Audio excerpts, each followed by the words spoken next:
O flagelo de Jesus.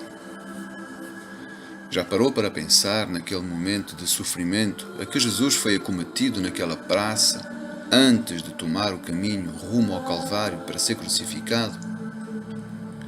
Já refletiu na tamanha crueldade que aquele homem, um ser humano como eu e você, Jesus, o Filho de Deus, ele passou por causa do tão grande amor de Deus, por causa de mim, por causa de você?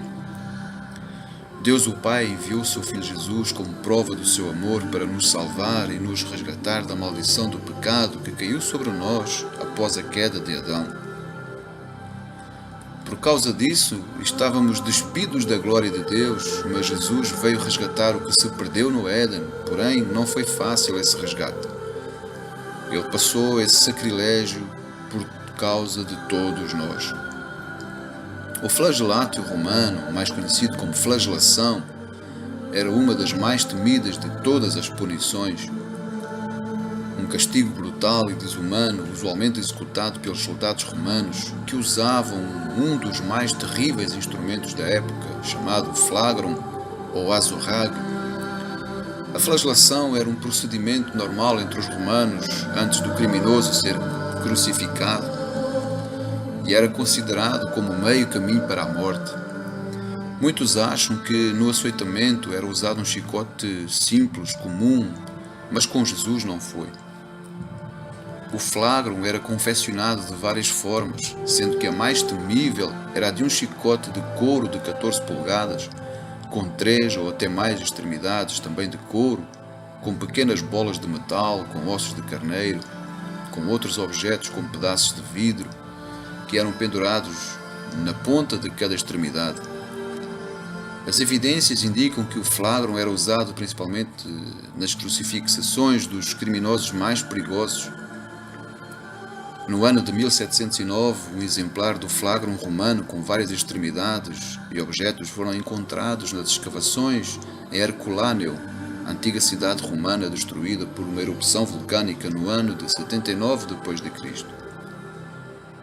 Embora a flagelação fosse realizada de várias maneiras, a vítima geralmente era despida e presa pelos pulsos a um objeto fixo, como uma coluna rebaixada, forçando assim a ficar curvada, o que facilitava o trabalho do carrasco. Um ou mais soldados romanos eram escalados para iniciar o chicoteamento. O soldado ficava de pé ao lado do prisioneiro, com um flagrum na mão, e ao receber a ordem, lançava o instrumento de couro para trás das costas, girava o pulso e golpeava as costas nuas do prisioneiro como se fosse um arco. O peso do metal ou dos objetos nas pontas das tiras de couro atingiam as costas e os braços, os ombros e as pernas. Os pedaços de metal penetravam na carne, rasgando vasos sanguíneos, nervos, músculos e a pele. A manobra era repetida ininterruptamente, com os soldados trocando de posição até atingir um número definido de chicotadas. Quase todos nós já recebemos um golpe na costela, um acidente. A dor é extremamente intensa e pode durar semanas. A respiração se torna difícil e dolorosa, a isso se chama tensão nos músculos. Dormir passa a ser um problema porque a única posição confortável é deitar-se de costas. Deitar-se do lado do ferimento é muito desconfortável e, como a estrutura das costelas é interligada, deitar-se do lado oposto coloca tensão em todo o conjunto, ampliando o desconforto. Imagine a intensidade da dor se você receber numerosos golpes violentos na costela, com o flagrum como foi descrito.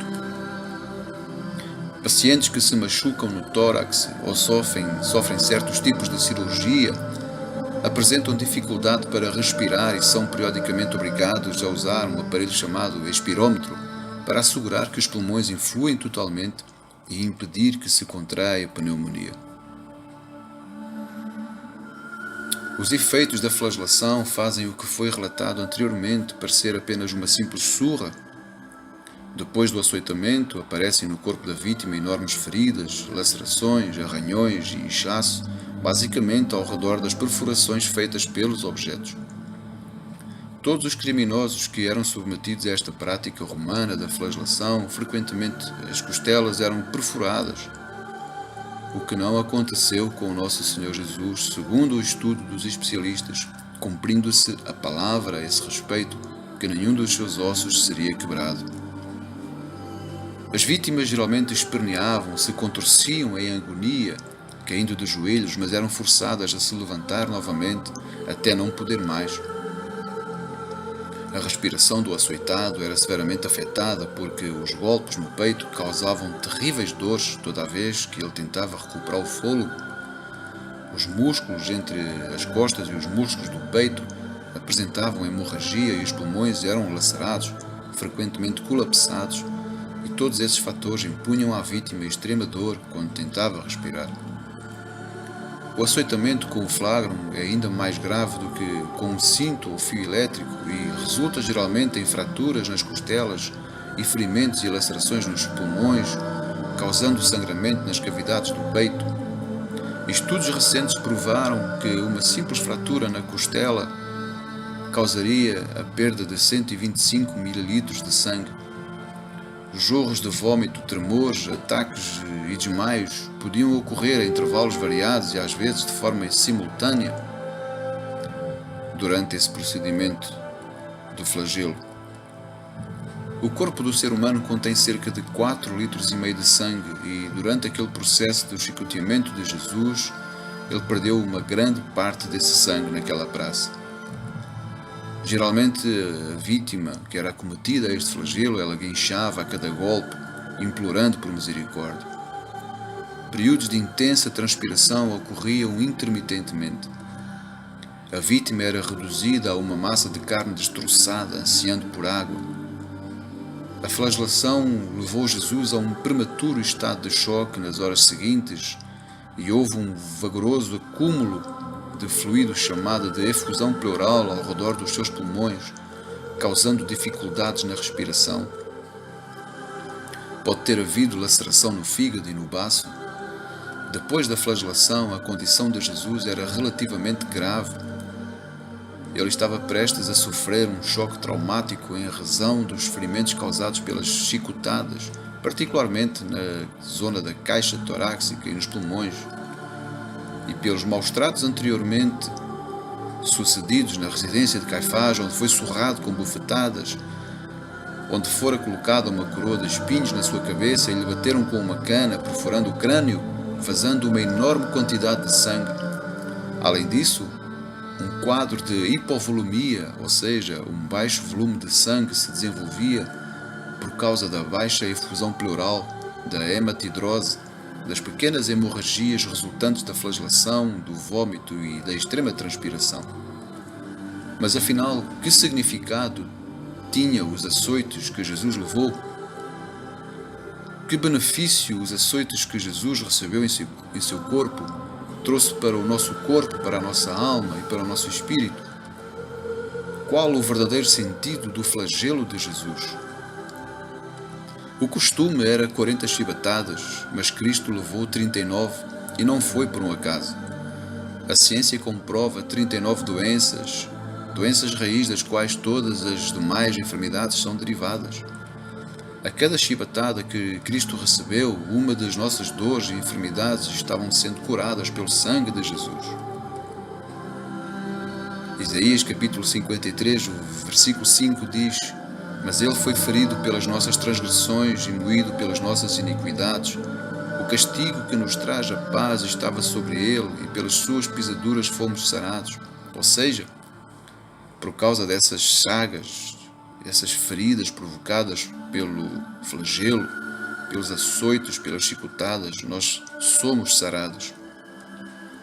As 39 raízes de doenças comprovadas são cerebrais, neurológicas, endócrinas, hematológicas, imunológicas, metabólicas, oncológicas, oftalmológicas, ópticas, odontológicas, esofágicas, cardíacas, vasculares, pulmonares, gástricas, intestinais, pancreáticas, hepáticas, biliares, renais, vesicais, uretrais, uterinas, ováricas, prostáticas, venéreas, dermatológicas, osteotendinosas, musculoesqueléticas, colágeno, psiquiátricas, psicossomáticas, psicossociais, infecciosas, autoimunitárias, genéticas, reumáticas, inflamatórias, geriátricas. Para concluir, o significado por detrás de cada chicotada, de cada açoite, é a cura total para o espírito, para a alma e para o corpo de todas as enfermidades que são consequência do pecado. Cura essa que foi confirmada na cruz do Calvário, onde o seu sangue foi derramado, nos redimindo de toda a maldição do pecado. Você que assistiu até aqui este áudio, as imagens, eu faço um convite. Receba Jesus em sua vida, confesse a Ele os seus pecados e clame pela misericórdia do Senhor para que você seja salvo, para que você seja salva pela graça do Senhor Jesus. Assim, ao fazê-lo, nenhuma condenação há sobre você que recebe Jesus Cristo como seu único Senhor e Salvador da sua alma, e que Ele é verdadeiramente o Filho do Deus Altíssimo, o Criador dos céus e da terra. Ao fazê-lo, creia que o sacrifício de Jesus Cristo também foi por você. O flagelo que Jesus foi acometido também foi a seu favor. Creia que Ele levou sobre si mesmo as suas enfermidades. Por isso, você também é um vencedor. Você é uma vencedora em Cristo Jesus, para a glória de Deus Pai. Amém. Jesus o ama.